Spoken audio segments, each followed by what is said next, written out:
Hi everyone, welcome back to my art page. আজ আমি তোমাদের সঙ্গে ওয়াটার কালারের ওপর একটা স্টিল ওয়ার্কের ছবি শেয়ার করব। এই আইডিয়াটা আমি নিয়েছি পিন্টারেস্ট থেকে।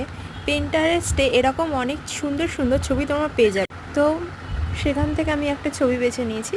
এখানে একটা আপেল ছিল, চেরির মতো কিছু ফল ছিল, আর একটা পেঁপের মতো ধরনের কিছু একটা ফল ছিল।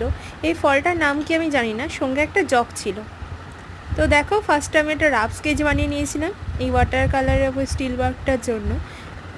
এরপরে যখন আমি ফার্স্ট আর সেকেন্ড টোন দিয়েছিলাম তখন আমি ভিডিও ক্লিপ নিতে ভুলে গেছিলাম। তো আমি থার্ড টোনটা নিয়েছি। তো থার্ড টোনে কিছু কিছু ক্লিপ আমি তোমাদের সঙ্গে শেয়ার করছি। এখানে দেখতেই পাচ্ছ আমি রেড কালার ইউজ করছি। আমি কিন্তু আর্টিস্ট কালার ইউজ করি ক্যামেলের। তোমরাও আর্টিস্টটা ইউজ করতে পারো, এটা কিন্তু খুব ভালো।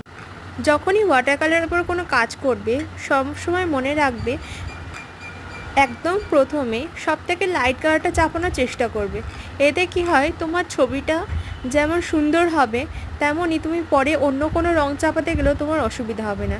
কিন্তু প্রথমে র কালার চাপালে পরে তুমি অনেক সমস্যায় পড়তে পারো। এরকম ধরনের আরও অনেক ছবি যদি তোমরা আমাদের পেজে দেখতে চাও তাহলে আমাকে কমেন্ট করে জানাতে পারো।